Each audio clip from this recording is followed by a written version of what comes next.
Singing in the rain. J'aime beaucoup l'idée d'aller au Châtelet sous la pluie. Très sympa, ça rappelle des souvenirs.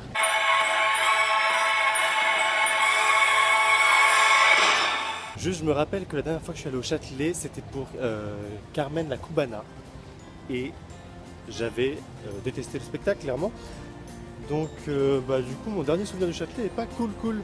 J'espère que ça va être quand même beaucoup mieux. Et j'ai quand même beaucoup moins d'inquiétude pour un Pina Bausch. Même si j'ai lu que nos chers Rick et Pic avaient trouvé ça très long à partir de l'entracte. Donc, j'ai un petit peu des inquiétudes quand même.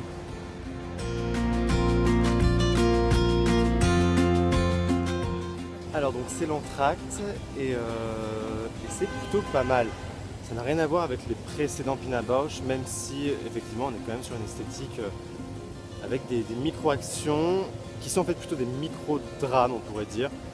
En fait j'arrive pas à définir si on est plutôt sur des petites actions extraites d'un grand drame ou si on est sur des micro-drames qui sont des petits objets théâtraux en eux-mêmes qui sont collés comme ça tous ensemble.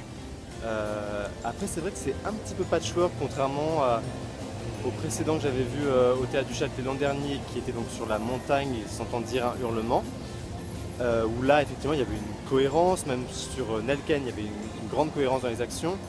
Là sur celui-là, sur Victor, on a un peu plus de mal à voir le lien je trouve et c'est un petit peu dommage. Après ça reste très beau et on compare Pina Bausch à Pina Bausch, hein. On compare pas à d'autres spectacles de danse parce qu'effectivement si on comparait au reste, ça reste le meilleur quoi.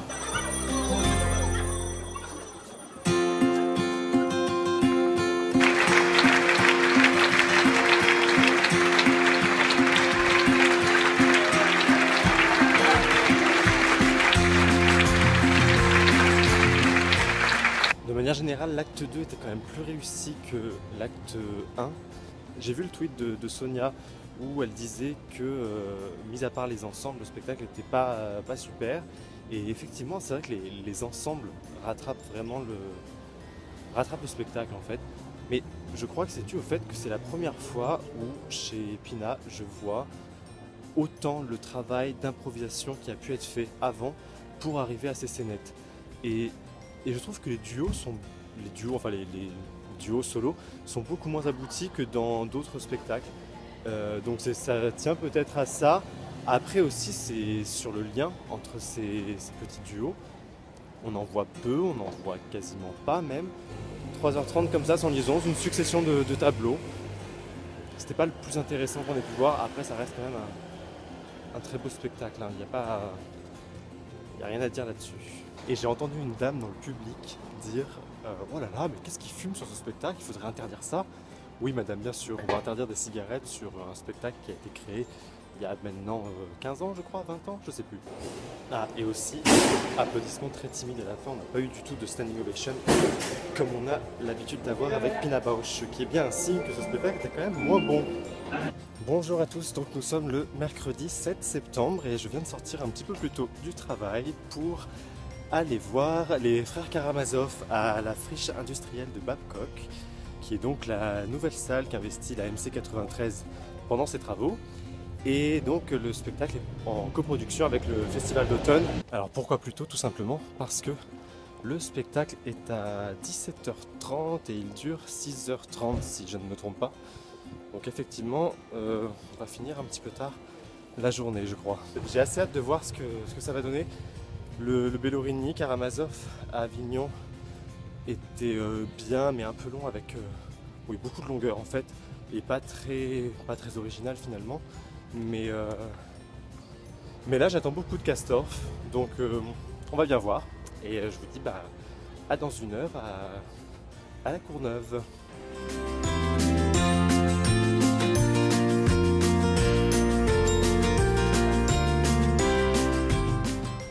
Oui bon effectivement ça ressemble pas trop à un théâtre, hein.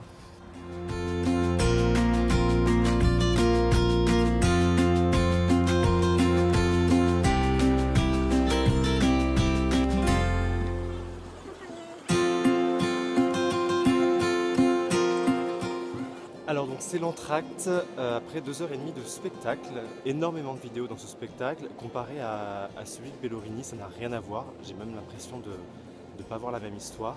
il y a un acteur qui est sublime, j'ai oublié son nom, et j'ai oublié le prénom de son personnage, mais je vais vous le retrouver, et il est génial.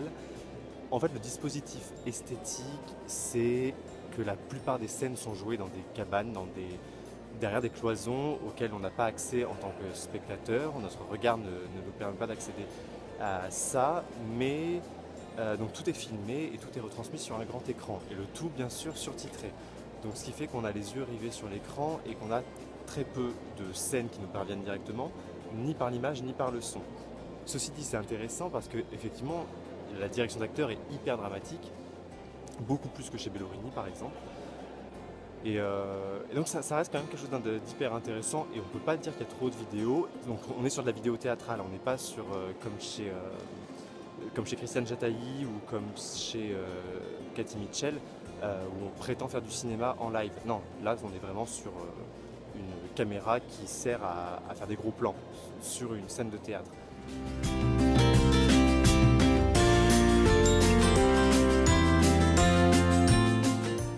Et le lieu est absolument génial. Castorf a vraiment investi la friche industrielle. En tout cas, l'espace est réellement investi, et j'aurais été curieux de le voir dans une salle de spectacle, rien que pour comparer le dispositif. Parce que là, vraiment, il y a une ambiance particulière qui est créée, rien n'est caché, on ne prétend pas être dans une salle de spectacle. Je veux dire, les poteaux de l'entrepôt où on est sont complètement visibles, le sol est visible.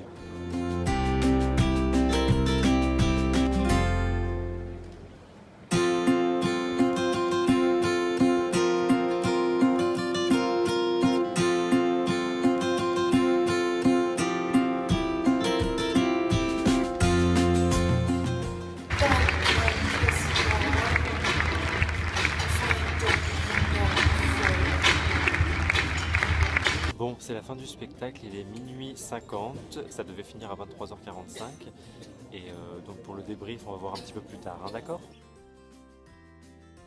Bon, donc rapidement, parce qu'il est quand même 2h du matin et qu'on va aller se coucher, petit débrief à chaud, puisque c'est quand même le concept de ces vidéos, de ne pas trop réfléchir avant de parler du spectacle. Ça fait quand même du bien de voir un spectacle où le metteur en scène fait des propositions originales et s'y tient tout le long.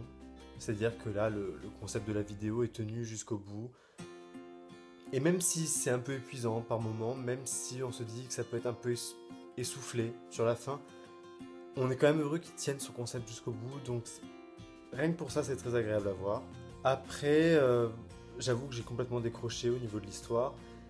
Mais c'est pas si grave parce que les scènes de tension dramatique, elles sont quand même là, et on les vit quand même à chaque fois qu'il y en a une qui nous attrape.